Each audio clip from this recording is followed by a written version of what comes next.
Hello friends, कैसे हैं आप सभी। उम्मीद करते हैं आप सभी अच्छे होंगे, खुश होंगे। लाइफ हैप्पीनेस का ब्लॉग चैनल में स्वागत है आप सभी का। आज की कहानी है थोड़ा दूर थोड़ा पास।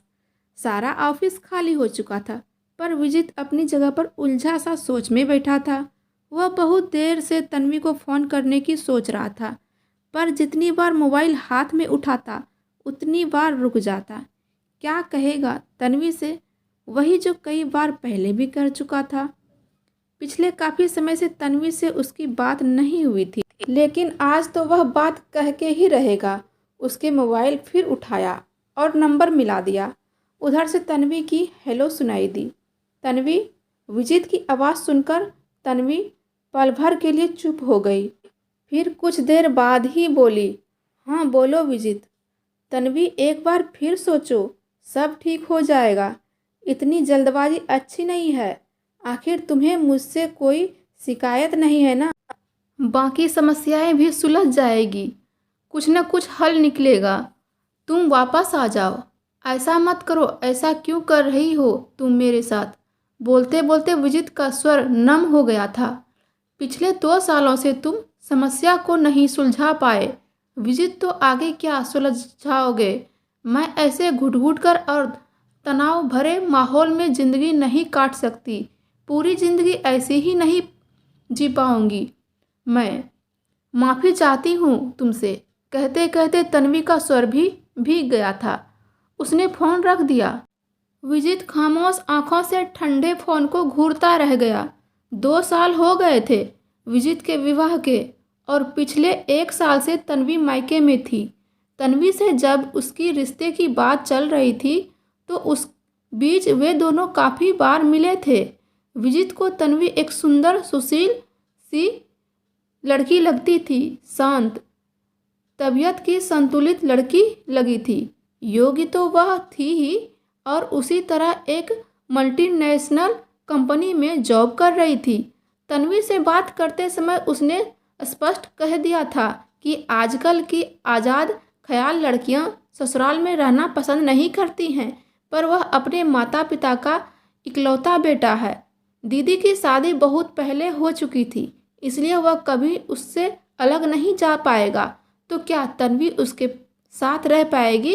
तन्वी बोली थी, मुझे क्या समस्या हो सकती है माता पिता के साथ रहने में।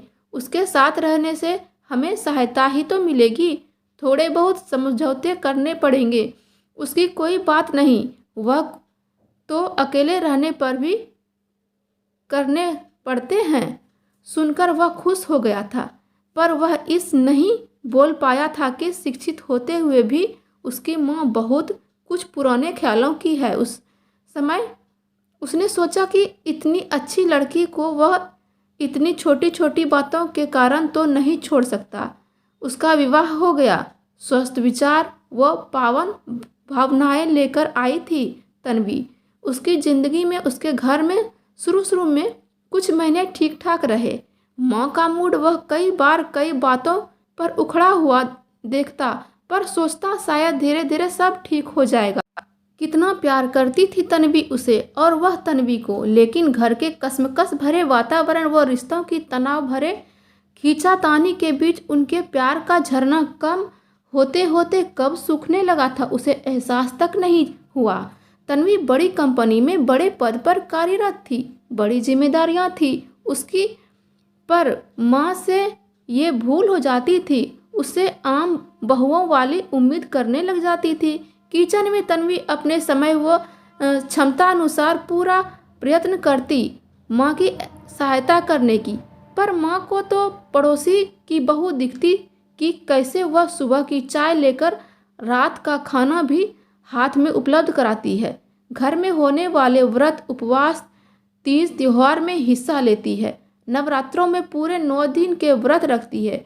घर में होने वाले कीर्तनों में ढोलक की थाप पर कीर्तन गाती है। तीज पर नाचती है। सुबह उठती है, साड़ी में सजती है। किचन में भी तरह तरह के पकवान बनाते हैं।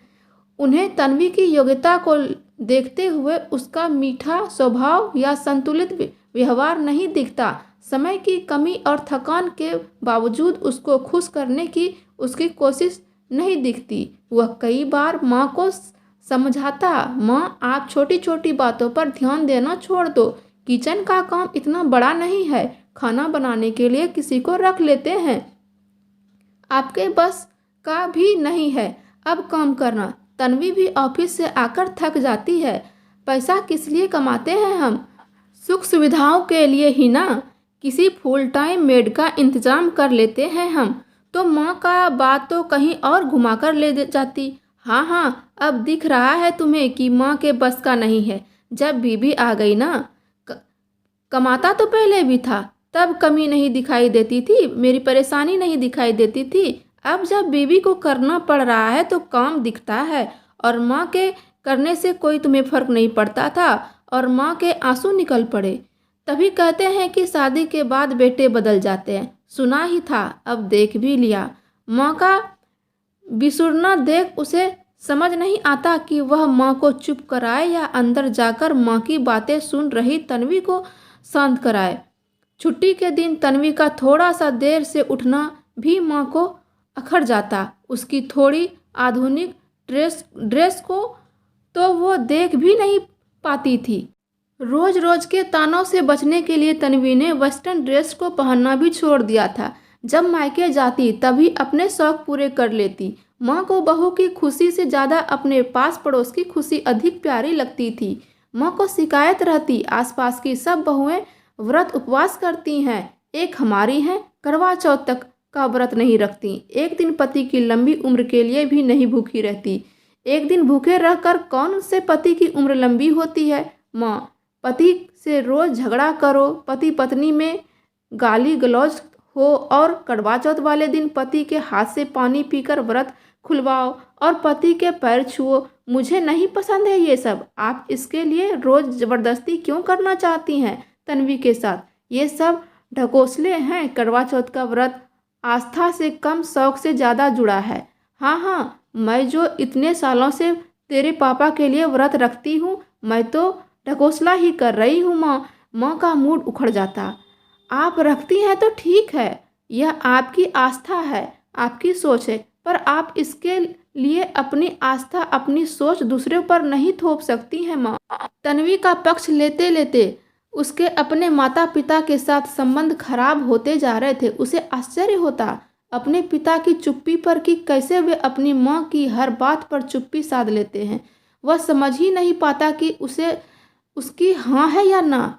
छुट्टी के दिन यदि उनका कहीं घूमने या फिल्म देखने का प्रोग्राम बनता तो माँ ताना देना कभी ना भूलती। रोज़ तो नौकरी के बहाने घर से गायब रहती है मैम साहिबा, छुट्टी वाले दिन पिक्चर और सैर सराटे से फुर्सत नहीं। तन्वी का मूड उखड़ जाता। वह जाने के लिए मना कर देती। विजित उसे किसी तरह मना कर ले जाता, पर बाहर जाकर भी दोनों का मूड उखड़ा ही रहता। वह माँ से कहता, माँ तुम दूसरों से तन्वी की तुलना करना छोड़ दो। तन्वी की कार्य कुशलता का क्रियाकलापों को, उसके व्यवहार पर, स्वभाव को उसकी योग्यता के अनुसार तोला करो, तब तुम्हें तन्वी से कोई शिकायत नहीं रहेगी। तुम्हें भी अच्छे से पता चल जाएगा कि इसकी योग्यता क्या है। उसके हिसाब से वो घर के काम और बाहर के काम करती है, क्योंकि वो जॉब करती है तो उसे टाइम नहीं मिल पाता है उतना घर के काम करने से।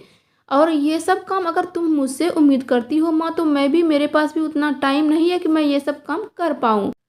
माँ तुम उसका स्वभाव क्यों नहीं देखती? इतना कुछ कह देती हो उसे, पर वह कभी पलटकर जवाब नहीं देती। छोटी छोटी बातों पर ध्यान देना छोड़ दो माँ। खुश रहो, मस्त रहो, जिंदगी को खुशी खुशी जियो, सुखी रहो और सुखी रहने दो। सबके जीवन की प्राथमिकता अलग अलग होती है। तुम जिन बहुओं की बात करती हो उनके जीवन का प्राथमिकता वही है, पर तन्वी जैसी लड़कियों के लिए जीवन की प्राथमिकताएं कुछ अलग होती है। उस पर अपने विचार अपनी इच्छाएं मत थोपो माँ। वे स्वभाव से तो बहुत अच्छी है, कुछ बुरा नहीं करती। माँ उसका उपदेश सुनकर और भी उखड़ जाती। हाँ हाँ, बहुत बड़ी बड़ी बातें करने लगा है, बहुत उपदेश देने लगा है हमें। मैं क्या जानती नहीं कि तुम क्या चाहते हो? जब तुम्हारी शादी नहीं हुई थी तो तुम तो मेरे हर बात से सहमत होते थे, और अब क्या हो गया? जब बीवी आ गई है तो मैं आंखों में खटकने लगी हूँ तुम्हें। माँ का प्रलाप शुरू हो जाता और तन्वी के आंसुओं पर ही जाकर रुकता। तन्वी इन सब बातों से बहुत परेशान हो चुकी थी। घर का वातावरण बहुत ही ज़्यादा खराब हो चुका था और रिश्ते दोनों के बिगड़ते ही जा रहे थे। तो दोस्तों, आज की ये कहानी का अगला पार्ट हम अगले भाग में आप सबके बीच लाएंगे। और ये कहानी आपको कैसी लगी? अच्छी लगी हो तो लाइक, कमेंट, शेयर और सब्सक्राइब जरूर कर लीजिएगा। और जो हमारे चैनल पे पहली बार आए तो चैनल को सब्सक्राइब करके ऑल बटन प्रेस कर लीजिएगा दोस्तों। फिर मिलते हैं अगले पार्ट में। हर हर महादेव।